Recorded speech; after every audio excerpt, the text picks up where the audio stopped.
Hi, I'm Suresh, and today I want to take you to a place that quietly tells the story of London without shouting for attention. A place where kings once walked, where pelicans glide across the water, where tourists stop in amazement, and where tired Londoners sit on benches just to breathe for a moment. That place is St. James's Park. In a city filled with noise, speed, traffic, politics, and endless movement, St. James's Park feels almost unreal. It is like a calm heartbeat in the center of one of the busiest cities on earth. Many people visit London for famous landmarks, palaces, bridges, museums, and royal ceremonies. But sometimes the soul of a city is not found in its buildings. Sometimes it is found in its parks. And if London has a soul, then St. James's Park is surely one of the places where that soul can be felt most deeply. The history of this park goes back hundreds of years, long before modern London existed as we know it today. This area was marshland. In the 1500s, King Henry VIII bought the land. At that time, the nearby area had a hospital dedicated to St. James, which is where the park gets its name. Imagine that for a moment. Before the red buses, before the underground, before cameras and smartphones, this land already existed. Kings hunted here, royal families passed through it, soldiers marched nearby. Entire centuries changed around it. Over time, different monarchs transformed the park. One king added exotic animals, another redesigned the gardens. During the reign of King Charles II, the park became more elegant and fashionable. Influences from European garden styles shaped its appearance. People came to walk, socialize, and enjoy nature even hundreds of years ago. And that is something beautiful about St. James's Park.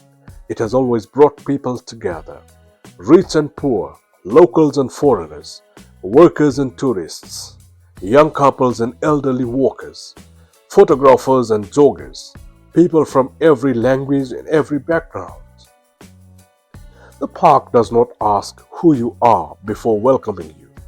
Today, you walk through St. James's Park. You immediately notice something special.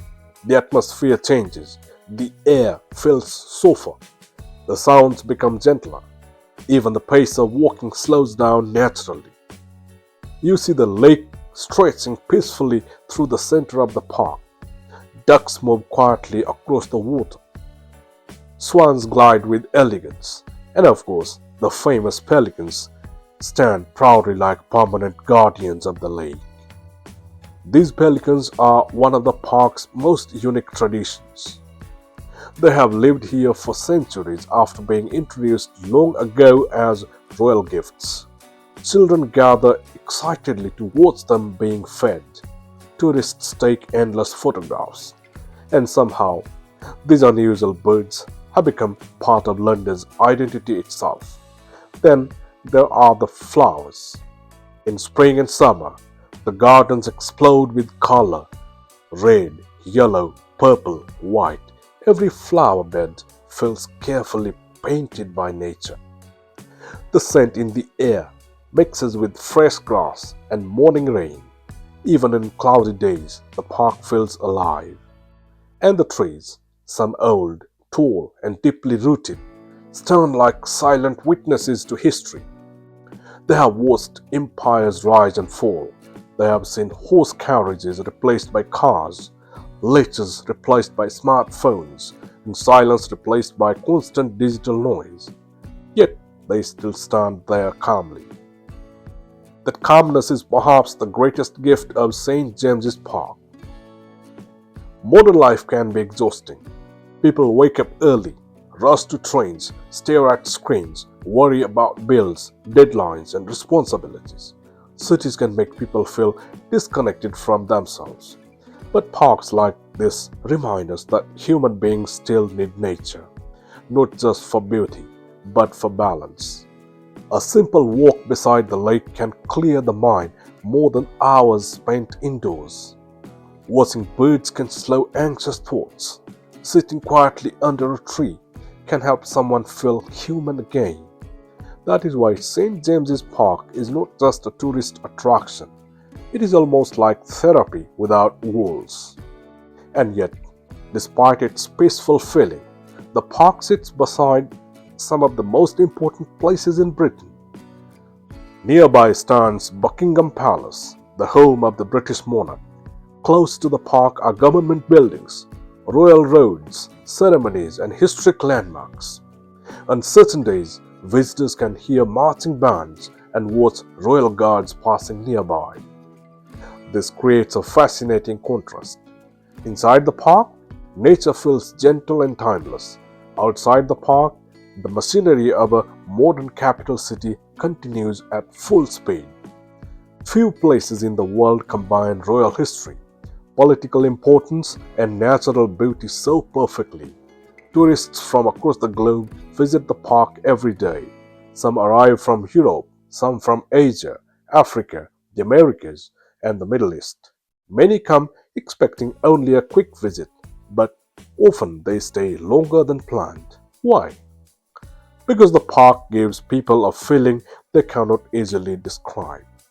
Maybe it is the view from the bridge over the lake, where you can see Buckingham Palace on one side and the London Eye far in the distance on the other. Maybe it is the peaceful sound of birds in the middle of a giant capital city. Maybe it is the feeling that history and nature are quietly walking together. For photographers and vloggers, St. James's Park is especially magical. Every season changes its personality. In spring, it feels fresh and hopeful. In summer, vibrant and full of life. In autumn, golden and reflective. In winter, quiet and almost poetic. Even the light changes beautifully throughout the day. Morning sunlight reflects softly on the water. Sunset turns the sky orange and gold. After rain, the paths shine gently beneath the trees. No two visits ever feel exactly the same. And perhaps that teaches us another lesson. Beauty does not need to be loud. In today's world, people often chase extreme excitement, constant entertainment, and endless stimulation. But St. James's Park reminds us that peace itself can be powerful. A bird landing on water, leaves moving in the wind, a stranger smiling while taking photographs, a child laughing at a pelican, a couple sitting quietly on a bench. These small moments may seem ordinary, yet together they create something extraordinary, a feeling of shared humanity. That is why parks matter. They are not empty spaces between buildings. They are living spaces between human hearts. As London continues to grow and modernize, places like St. James's Park become even more important. In a future filled with technology and fast urban development, people will still need trees, lakes, flowers, and silence.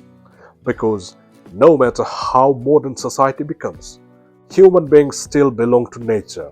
And maybe that is the greatest message of St. James's Park. For hundreds of years, the world around it has constantly changed. Kings disappeared, governments changed, technology transformed life. Entire generations came and went, but the park remained. Still welcoming, still peaceful, still beautiful. It reminds us that while history moves quickly, nature teaches patience.